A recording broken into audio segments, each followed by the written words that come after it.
Good morning, everyone. I am so thrilled to have today an incredible person here with me that I will have the honor and privilege to interview, Manoj Kohli. Welcome, Manoj. It is such a pleasure to have you here.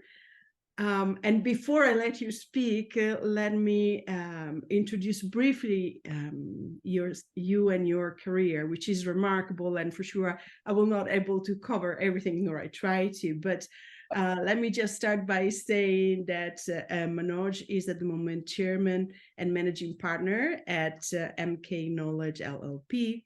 He's a business advisor to large corporations and a coach to young entrepreneurs globally. You have a career which is 44 years, and it is impressive. And you have been country head at SoftBank India.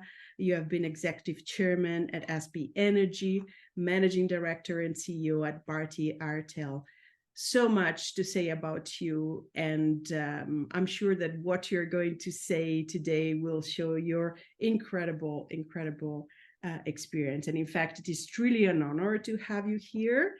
And I look forward to listen and to learn more about your journey, which has been for sure a testament on unwavering commitment, resilience, and relentless pursuit of excellence. So welcome, Manoj, really. Thank you, Barbara. I'm delighted to be with you. You are a great friend and a great professional too. And I'm happy to share some thoughts with you today. It will be wonderful also for people that will listen to us. I look so much forward for them to have a chance to listen to your experience. And in fact, given your extensive experience, let's dive right in. Can you share, Manoj, one pivotal moment or a project from your career that had a profound impact on your leadership style and approach? So, Barbara, as you rightly said, I'm in my 45th year of professional life, and I've left full-time a few months back, and now I'm more an advisor, coach, and a director, and also a teacher sometimes. And there have been many moments in these 45 years that have impacted me in a very big way. But I think it was early stage when I became a general manager at the age of 29, and I shifted to Calcutta, and I was a director of a SIG company, where I understood how I have to change myself, transform myself from a HR manager, people manager, to a general manager. And what are the roles and responsibilities of a general manager towards business growth, towards profitability, and more importantly, towards building a new strategy and also taking care of people's aspirations. So I think that was a very important moment at a very young age of 29 when I understood, because I started at 20. So I was, let's say, about 9 years old in professional life. But it was very good milestone from a long-term point of view, which injected a lot of new learnings for my long term. Beautiful. So, given your extensive experience, what is your personal view on how women can contribute more to a country, to an organization, to a family, to a society, and how can they do it in a new way, perhaps? Barbara, this is truly a profound issue across the world. And luckily, I've been really blessed that I've had many women, my two sisters, my two daughters, my mother, my wife, my granddaughter, who have kind of shaped my thought process. And it is very clear to me that there is a global the gross underutilization of diversity, and this talent, which is far superior talent in terms of maturity, resilience, and also willpower. Across the world, I mean, look at any country. Yes, some countries are doing better, some countries are doing less, but clearly across the world there is a I think people suffer from a trained incapacity. Societies suffer, families suffer, companies suffer. And because of that trained incapacity for last hundreds of years, they are not able to utilize the power of women.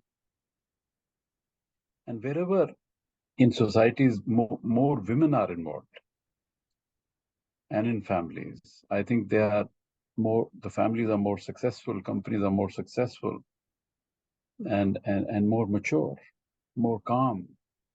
They take better decisions.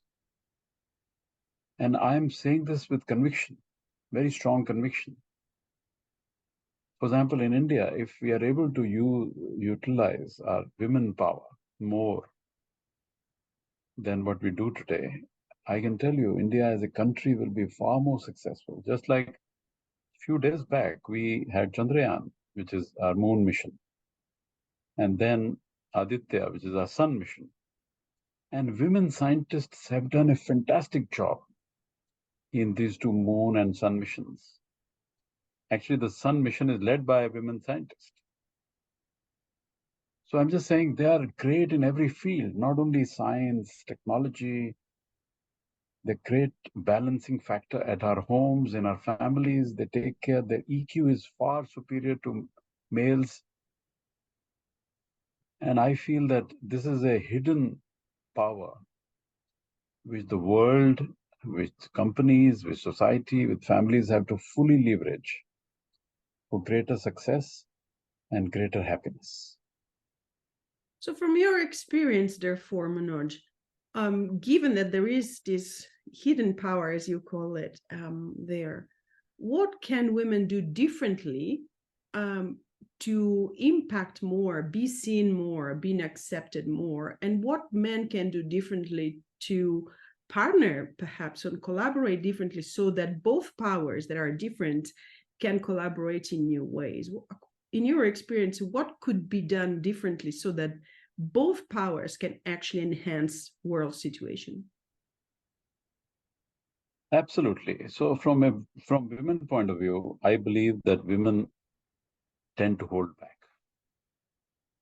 And maybe that is the upbringing since childhood. Maybe that is a parenting issue, but they hold back.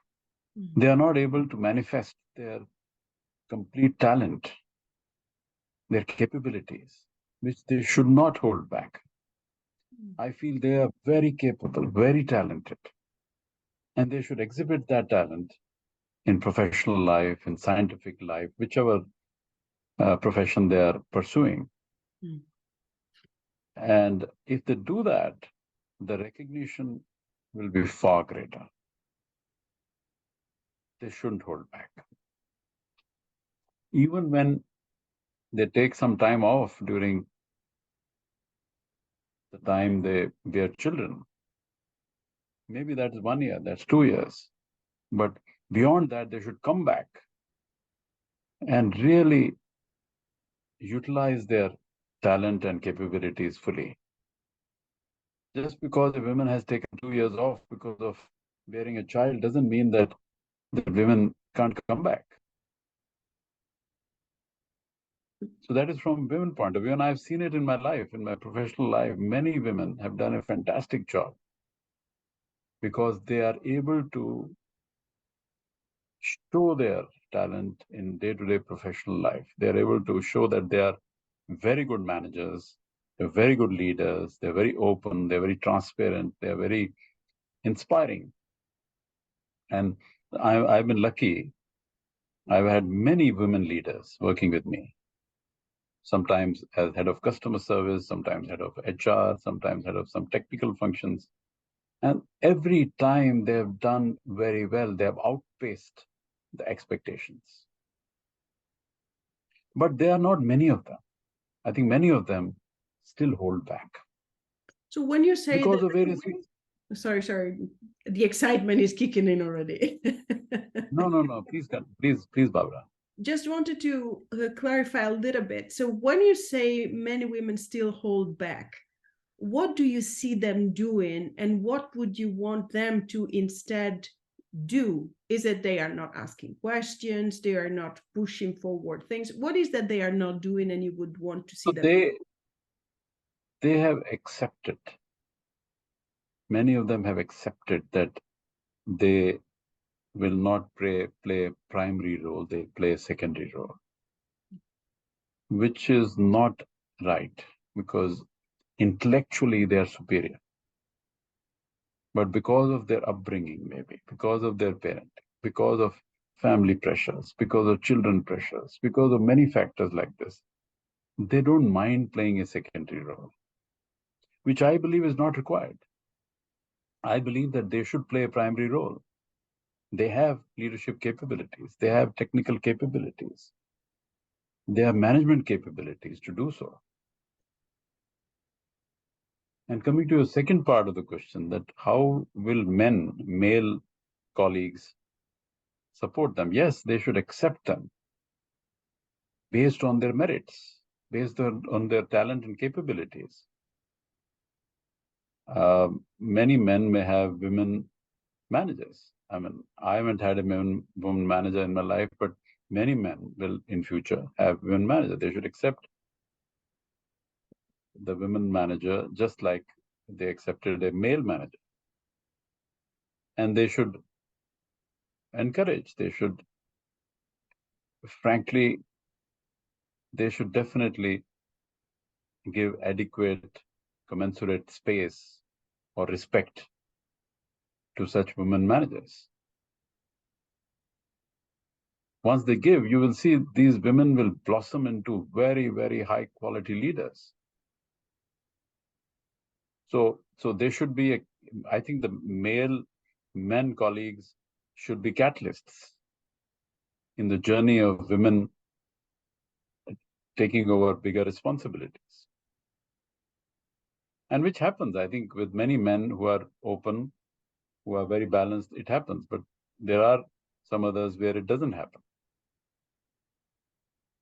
And do you have an example where, for people that are listening, we can better understand what it means to both?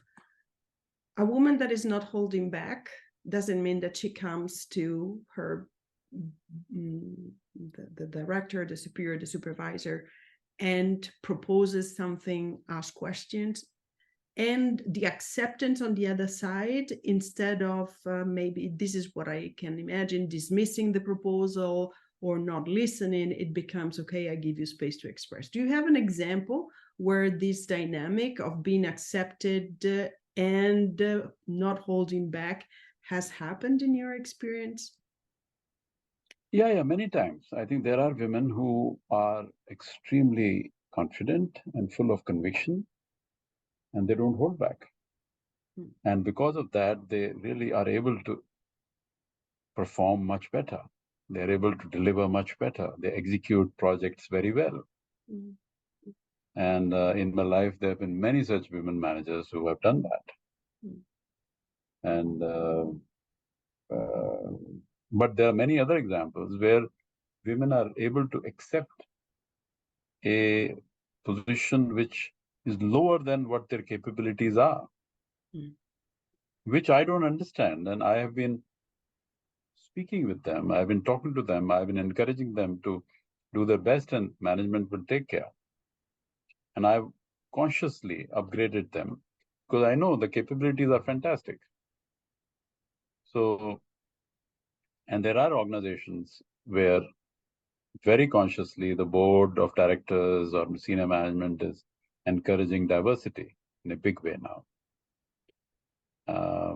I remember there's one of our new manufacturing plants, or one of the portfolio companies of SoftBank, where called Ola, where 90% of the workers are young ladies, and they're fantastic. They're engineers, they're technicians, mechanics, doing a fantastic job. Because many people have a perception that workmen at the factory level, plant level, at the shop floor can only be men, which is not right. I mean, women can do as good a job, if not better. And that point has been proven in this shop floor. So I've had many examples like this. So what I hear you saying is that perhaps also women need to pay attention to perceptions that you said that there's the upbringing, right? So perceptions they might have that needs to be updated, and also the conversation around biases. Because, and I'm curious to learn from you, if biases are actually an old conversation that needs to be addressed in a new way because biases are still there, or what is your opinion around biases? Because sometimes women holds back and men do not accept because there are these biases in the midst of the conversation or the relationship. So these biases are historical. They've been there for hundreds of years. So modern educated women have to throw them out of the window and prove their worth and capability on the job, and which they're doing. I'm so happy they're doing. Many of them are doing it. So the more they do it, more these biases will go away. Because taste of the pudding is in eating. So if women prove themselves, take up projects, complete projects efficiently, do some difficult tasks, difficult assignments in a good way, and they will definitely lead to change in perceptions, change in such biases. It may take time, but it'll change. It is already changing. I mean, I can feel it in the society and in the organizations. There is an acceptance of capabilities of women who are taking over higher responsibilities. More acceptance than 10 years back or 20 years back. It's very interesting, Manoj, and I would like to, if you could take us from a male perspective, right? Because I am a woman, and so I always tend to see, of course, from my perspective and from what the conversation from the woman's side is around these biases and what's happening in organizations. Could you take us for a moment from a perspective of men and men leaders? So what is going on your side when you actually see women in leadership in organizations, that they are very capable, and that you can see that they are holding back, you can see that there are biases in place? What's happening on your side? What is your way of thinking around that? Can you give us an insight on the male world? No, I will be happy to. Now, in normal circumstances, where there are male colleagues and some other male colleague goes up and does better performance, does a great assignment, great outcome, there will be normal jealousy and envy. And this can also be taken in a positive way, where people will be inspired that if they do the same, they will also be recognized and rewarded. But if you look at this same position from a female colleague doing better, then the envy or jealousy may be slightly higher because of these historical biases and perceptions.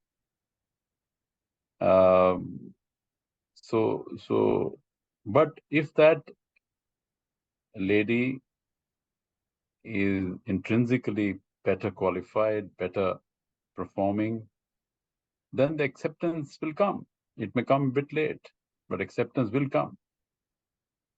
And I've seen that. I mean, there have been leaders, look at some prime ministers or presidents across the world. Recently, we have New Zealand or Finland. We have Israel, and India had female prime ministers, fantastic leaders. And there was acceptance of all these leaders, ladies because their entire management team or cabinet of ministers was male. There was acceptance because they were good leaders.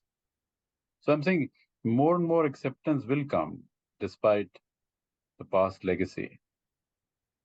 And it's coming, I can feel it, because the percentage of women managers now in every company is growing rapidly. Still low, but growing rapidly. And the percentage of women who are passing out from various educational institutions, whether it's engineering or management, are also growing very rapidly. The proportion of women, young ladies who are coming in the merit list in various engineering and management schools is also increasing rapidly. So clearly, women are achieving more. And everyone in the male community is looking at it, is understanding it, and many of them must be accepting it. Because it's pure, simple capability and skills. And I feel this acceptance is very important for the bias to change. I'm really interested in your concept of acceptance, because what do you actually mean with that? Because I can accept you and say, yes, please, sure, do this and propose that project, but then really I'm not engaged with it. So can you elaborate a little bit what acceptance is for you, the one that you are mentioning here? Is actually having an active role as well? Yeah, I'm when I say acceptance, I'm saying that women doing a senior management role or a senior leadership role or a boss's role or a managing a breakthrough project, like I mentioned, the Sun mission in India, Aditya, is led by a women scientist. So fantastic. I think I'm sure she's so capable. So I'm sure these women leaders are creating more and more acceptance amongst male colleagues that in future, more and more women leaders will take leadership positions. Yeah. Now, this was not there in the past. Generally, we have seen that in the senior roles were done by males. But now more and more senior roles are being done by women managers, which is fantastic change. And this change will actually grow beyond today. Yeah. So what you're saying, sorry that I intersect you there, but just to make it clear for me at least, acceptance means also that men has begun to notice that the skills, the capabilities are there, and perhaps the perception of women not just as mothers or the role of women within the family system, from a male perspective, from what I understand, is that there is perhaps an acceptance in sense of, okay, women, they are not just the historical role within the house, but they have all the skills, capabilities, and they are actually doing it, taking on positions of leadership in organizations. And this different in different countries. Some are more traditional, and their culture imposes different rules, perhaps more than others. Absolutely. I'm sure every culture is different, and it's not right to broad brush the issue. But I can say in the young millennial generation or Gen Z, there is a culture of equality. Beautiful. Where there is appreciation amongst male colleagues or male friend or male husband that the job or role or responsibility of a woman is far greater. She has to take care of major responsibility in the business. She has to take care of nurturing children. She has to take care of family, social engagements. Her job is 3 into 1. maybe more. But she is able to do it because her EQ is very, very superior. And let me tell you, women are able to balance more because of the EQ. And the times which are coming now in the next 10, 20 years, when AI is taking over, technology is playing a much bigger role than the past. EQ will play a bigger role than IQ. Because IQ is getting transferred to technology, to AI, to ML, to drones, to robotics.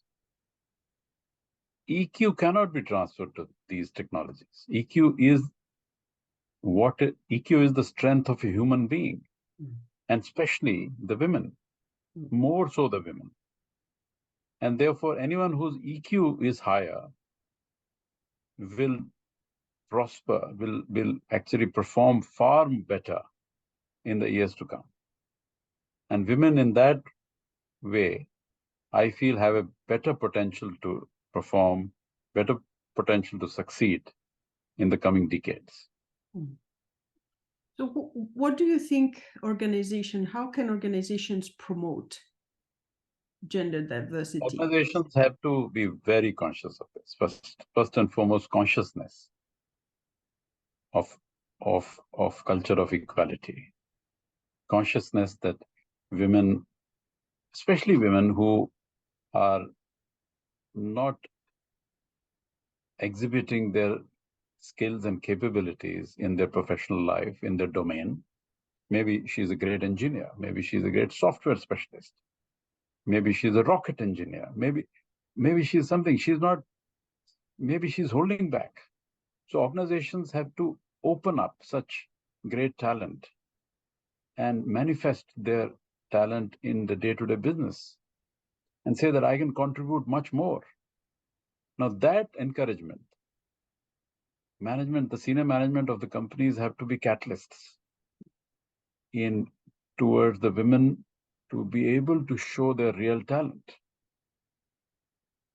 And if you do that at a young age, let's say women who are young, who are 22, 23, 24, 25, then after 25, they will open up. They will not hold back at all. Now that role of nurturing or playing a catalyst is the senior management role in every organization. So what advice would you give to male leaders who may start working for the first time with female leaders, or maybe they want to create really a more inclusive leadership culture? What advice would you give them? Apart from what you have already said, that is very luckily, Barbara, the young generation already believes in equality. So to that extent, I think it's a good news that the generation which is coming up, 25, 30, 35 years of age, is far more open, equal opportunities, equal. I think that's a good generation. These biases which we talked about earlier are biases of the past. They're historical. So which means that people who are older than 35, 40 may suffer from some of it. People who are older than that, maybe 50, they suffer more. I'm not blaming anyone. It's not a blame. It's just that, you are part of a generation. But luckily, the new generation, the younger generation, the Gen Z, doesn't suffer from any of this. So clearly, it is very possible that women managers and leaders will play a far greater role in next 10 to 20 years because they are being brought up along with the male colleagues who perceive them as equals, which is very good news. It's a very positive change. And given that we are moving towards, and we are already there actually, where leadership is leaders needs to lead at the intersection of diversity. So there is not just the gender, but as you mentioned, the new generation. So age differences, and you have, you see more and more where you have young managers that are leading older people with different kinds of mindset and experience, biases that impact differently. what do you have to say towards that? So how do you see leadership being shaped by these intersections of diversity? Well, I think the leadership will be far more empathetic. Leadership will be far more listening. Leadership will be far more, I will say, compassionate in future, with more and more women leaders being part of the management. And the male leaders also, young leaders who are coming up today, he may be 25, 30, but tomorrow he'll be, in next few years, he will be senior at the age of 35. But he will be far more positive or promoting diversity, giving equal opportunities, giving more than equal opportunities to women, talented women around him. So I feel that the future senior management will be far more empathetic, listening, and compassionate, which is very, very positive change. And we need it. I mean, we have gone through an era of COVID. We're going through era of a lot of changes across the world. And we need management, both males and females, to be far more sensitive to people's needs. And if they're sensitive, you will see the performance will be superior, productivity will be higher, and the passion for the company towards the business growth and profitability will also be better. So if you had to give one piece of advice out of your extensive and amazing, remarkable experience to young leaders, female and male, to succeed and be impactful and actually make a difference for the better for the future, what would be the one advice you would give them? I don't know if you would give the same one or separate to men and women. No, it'll be same. It can't be different. It has to be same, that you as a leader, whether you're a woman leader or a male leader, you as a leader have to listen to aspirations and nurture, support the up-and-coming leaders, up-and-coming managers to achieve all their aspirations. Give them support, give them necessary training, give them necessary reskilling, give them necessary budgets, give them, so that they achieve their aspirations. And once they achieve their aspirations, company will also achieve the aspirations of the company, goals of the company. It goes hand in hand. So I feel that listening by the senior management has to be greater. And luckily for us, more women leaders will listen better.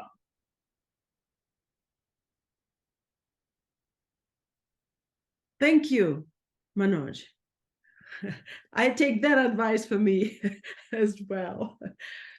Is there anything else that you would like to say that I haven't asked you? There are so many things that we could talk about, but before we conclude this interview, is there anything else you would like to add as a message to young leaders in the making, perhaps really maybe young teenagers or 20 years old? No, I just want to say that next couple of decades are going to be very, very dynamic. This is the age of constant disruptions in terms of technology, in terms of geopolitics, in terms of climate change, etc. And therefore, the need of the world to be empathetic, to be sensitive to needs of our next generation, and guiding them, nurturing them towards becoming better human beings, better performers, will be great. And I think this can happen far better with women leaders bringing their EQ skills on the table. And overall, companies will become far more, as I said, empathetic and compassionate. Once that happens, you will see, I think we'll have a better and happier future and happier companies, happier countries, which is very, very important. Wonderful. And on this note, I really thank you so much for being here today, sharing the wisdom of your experience. I'm sure it will help a lot of people that will listen to this. And I thank you again very, very much, Manoj. Thank you, Barbara.